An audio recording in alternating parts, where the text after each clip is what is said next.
Depuis la construction du mur de Berlin, c'est-à-dire au début des années 50, les Allemands de l'Est étaient condamnés à rester de l'autre côté du rideau de fer. Bonjour à tous. La petite histoire rencontre souvent la grande histoire, oui, on peut le dire. C'est encore le cas cette fois-ci avec ce nouveau format dans lequel je vais vous parler de la tente de toit Müller. Tente qui fit les vacances de grand nombre d'Allemands de l'Est jusqu'au début des années 90. Donc laissons passer le petit générique et je vous montre tout ça.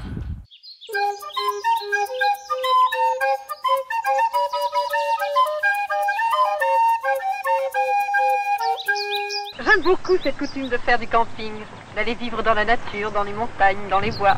J'en suis ravie.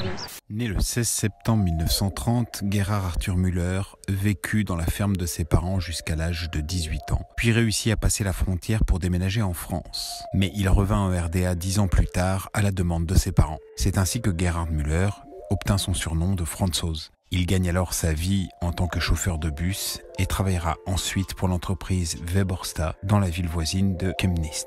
En France, Gerhard Müller avait vu une tente de toit bricolée toute simple et très similaire. Ça lui plut à tel point qu'il voulut en reproduire un exemplaire. Dès son retour en RDA, il ne cessa pas de penser à cette idée et construisit un prototype. Après avoir reçu différents conseils de ses parents et de ses connaissances, il mit le prototype sur papier puis le déposa officiellement en 1976.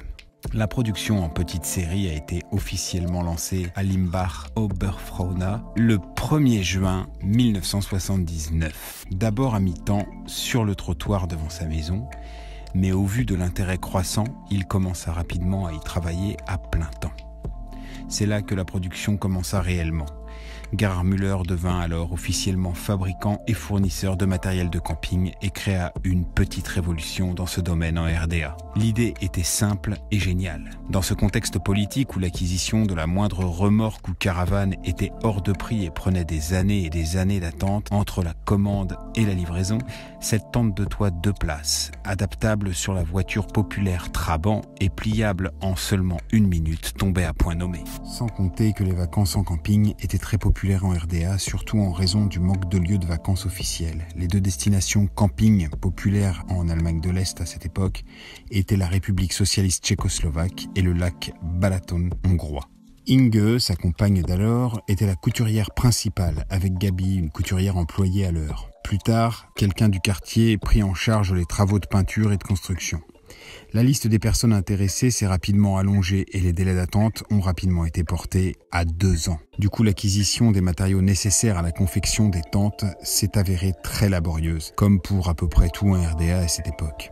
Mais en revanche, Gerhard Müller recevait nombre de cadeaux sous le manteau par les clients impatients et désireux d'être les premiers à pouvoir jouir de cet objet si fun et pratique pour partir et faire de la van life dans le contexte particulier du bloc de l'Est. Le samedi était toujours journée porte ouverte à l'entreprise Müller et tous ceux qui désiraient acquérir le saint graal du camping apportaient en guise de bakchich des saucisses, de l'alcool, des chocolats pralinés ou de la vaisselle, des productions maison de toutes sortes, etc., etc. Des appels venaient parfois de médecins, d'avocats ou d'autres personnes importantes et bien sûr, ils demandaient tous si Gerhard Müller pouvait réduire les temps d'attente pour leurs commandes. Et bien sûr, les petits cadeaux de contrepartie étaient beaucoup plus gros. Du coup, les autres moins fortunés ou moins chanceux durent attendre forcément plus longtemps. C'est pourquoi les petits cadeaux des gens qui n'eurent pas à trop attendre furent parfois très grands. En 1979, au lancement de sa fabrication, donc, il fallait compter 1340 marks est-allemands pour devenir l'heureux propriétaire d'une tente de toit Müller. Un Allemand de l'Est avait en moyenne à cette époque un salaire mensuel de 800 marks. Si on voulait convertir en euros pour se faire une vague idée, cette tente coûtait alors environ 155 €. Gerhard Müller et Inge ne s'arrêtèrent pas là et inventèrent les sacs à commission fait main avec les chutes de tissu de bâche de tente qu'ils vendirent à l'unité entre 8 et 10 marks est-allemands. Anti-déchirure, totalement étanches et résistants au poids, proposés dans de nombreuses couleurs joyeuses, ces sacs firent un carton. Mais au fil du temps, ne pouvant plus tenir les délais de fabrication, la clientèle devint de plus en plus grincheuse et insatisfaite. En effet, à la période où le mur de Berlin vivait ses dernières heures, il y avait 3 ans d'attente entre la commande et la livraison.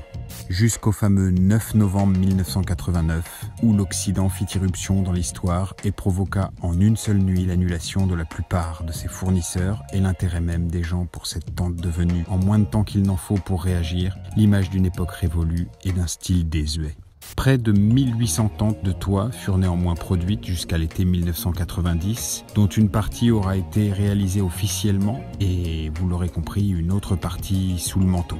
À ce moment-là, la tente avait atteint le prix unitaire de 1610 marks est-allemands, soit à peu près 187 €. Tout le matériel resta sur les bras de l'entreprise Müller et du jour au lendemain, ne pouvant plus produire, elle s'endetta, laissant Gerhard Müller sur le carreau. Ce fut la fin d'environ 10 années de production pour cette tente de toit colorée et si singulière. Désormais, tout était différent, dans les modes, dans les mœurs, et le visionnaire d'hier dut faire face aux moqueries de cette tente trop lourde, trop haute, trop inapte aux automobiles modernes de l'Ouest, et surtout tellement désuète face à la mode de la caravane et du combi Volkswagen. Gerhard Müller ne se remit jamais de ce changement brutal de situation provoquant la chute de son entreprise. Ce fut une inexorable chute jusqu'à ce tragique 16 octobre 1999 où Gerhard Müller fut retrouvé mort par les douaniers dans la file d'attente d'un poste frontière germano-polonais. Il était comme endormi dans sa voiture, sa tente pliée sur le toit. Il souhaitait à ce moment-là la remettre à la disposition d'un musée. Il fut enterré dans un quartier proche de Berlin. Gerhard Arthur Müller aura laissé une invention grâce à laquelle certains Allemands de l'Est garderont de nombreux et heureux souvenirs de vacances.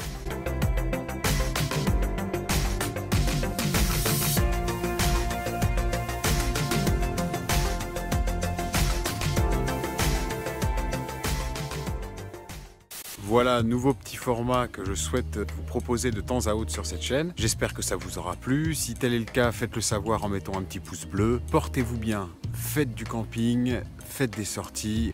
Ciao! Il va falloir fermer la tente. Fermer la tente avec cette belle vue là-bas. Bonsoir, bonne nuit.